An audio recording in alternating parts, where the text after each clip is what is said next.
السلام عليكم. لا تنسوا الإعجاب بالفيديو والاشتراك في القناة تشجيعا لنا لنستمر بنشر المزيد إن شاء الله. العم محمد هذا حصلت له قصة عجيبة، قصة عجيبة. اتصل به أحد أبنائه من أين؟ من اليمن. قال له: يا والدي، طفلتي الصغيرة عمرها 4 سنوات، طفلة صغيرة عمرها 4 سنوات يا إخوان.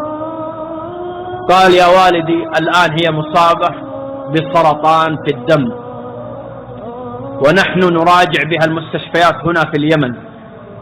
فعزم هذا الرجل العم محمد، عزم على أن يذهب ويزور ابنة ولده الطفلة الصغيرة، فذهب إلى اليمن. وصل إلى اليمن وراجعوا بها المستشفيات. يقول الشيخ رعد يخبرني، يقول: في ليلة من الليالي هذا العم محمد كان نائما بجوار الطفلة الصغيرة أم 4 سنوات المصابة بسرطان في الدم. يقول: ففزعت الساعة 3 ليلا، الساعة 3 من آخر الليل.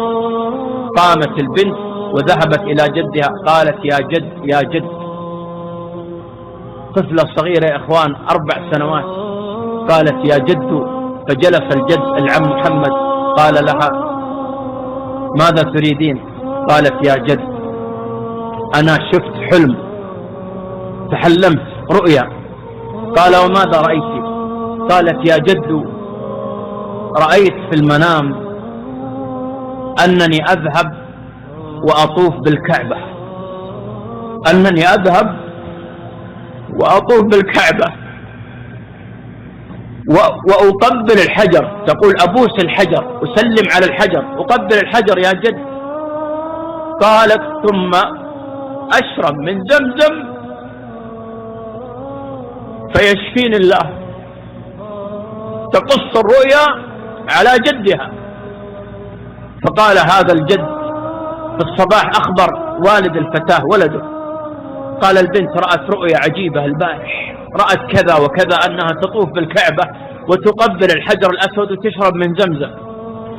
قال: يا والدي، هذه الطفلة الصغيرة ونحن نراجع بها، وأنت تعلم الآن إذا أردنا أن نسوي جواز وكذا من الأمور هذه متعبة وتكاليف، هذه طفلة صغيرة. قال: هذه رؤيا حق، وأنا على يقين. يقول العم محمد: اسمع، وأنا على يقين أن الله يشفيها، وأنا سأجتهد بالمال وبما أستطيع أن تذهب هذه الطفلة إلى مكة للعمرة. وبالفعل أيها الأحبة، هذه الطفلة الصغيرة صاحبة 4 سنوات استطاع جدها أن يستخرج لها تأشيرة زيارة، وجاء هو وزوجته جدتها، جاءوا بالحفيدة، واتصل بالشيخ رعد الذي يخبرني بالقصة. اتصل به قال: يا شيخ رعد، حصل معنا كذا وكذا وكذا، وأريد منك أن تستقبلنا وتكون معنا في العمرة وكذا. فرحب به الشيخ رعد. وبالفعل أيها الأحبة، جاءوا إلى المملكة العربية السعودية ووصلوا واستقبلهم الشيخ رعد. قال الشيخ رعد: والله يا شيخ أنني استقبلتهم وذهبت بهم إلى بيت الله الحرام. يقول الرجل كبير في السن والمرأة كبيرة في السن، الطفلة الصغيرة ما تستطيع تمشي كثير. يقول: أنا حملتها بين ذراعي. يقول الشيخ رعد: أنا حملتها بين ذراعي، يقول، وكنت أطوف بها وجعلتها تقبل الحجر، ثم بعدما انتهينا من الطواف ذهبت بها، يقول، وأسقيناها من ماء زمزم. من هو الشيخ رعد؟ أين هو الشيخ رعد الذي يخبرني بالقصة؟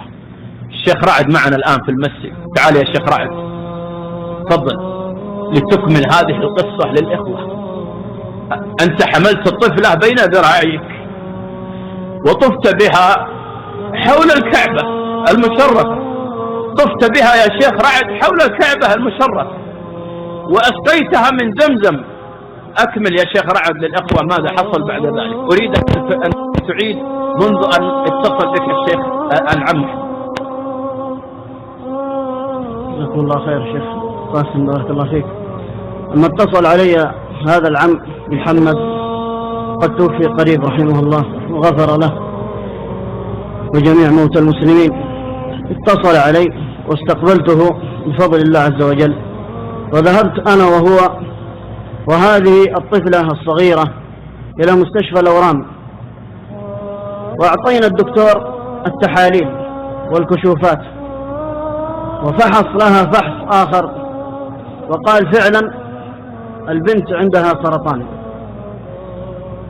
فقلنا يا دكتور أعطينا مهلة ونعود إليك إن شاء الله عز وجل بعد أيام.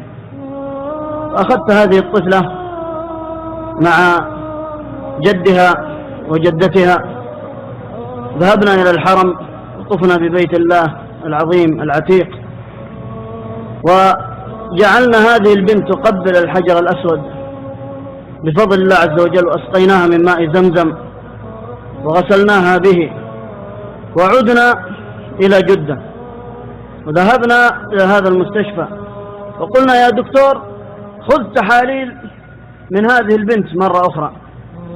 قال يا جماعة أنتوا جيتوا أمس ما يحتاج، عندها سرطان. طيب يا دكتور خذ مرة ثانية، الخير إن شاء الله. وسحب من هذه البنت عينة أخرى وقال تعالوا بعد 4 أيام. جينا بعد 4 أيام، دخلنا على الدكتور، بشر يا دكتور. الدكتور انبهر وقال أسألكم بالله ماذا فعلتم؟ قلنا والله الذي لا إله إلا هو ما هو إلا في بيت الله الحرام، طفنا وسعينا ببيت الله الحرام، شربنا من ماء زمزم لما شرب له، جعل الله فيه الشفاء. فقال الدكتور هذه البنت الآن لا يوجد عندها ولا خلية سرطانية. فسبحان القادر فلا إله إلا الله سبحانه وتعالى. إن في ذلك لآيات، إن في ذلك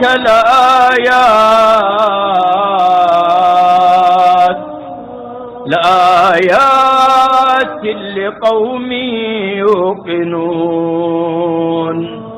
قال الدكتور والله ما بها من بأس، لقد ذهبت كل الخلايا السرطانية لما قال العم محمد إني على يقين من الله أن الله يشفيها.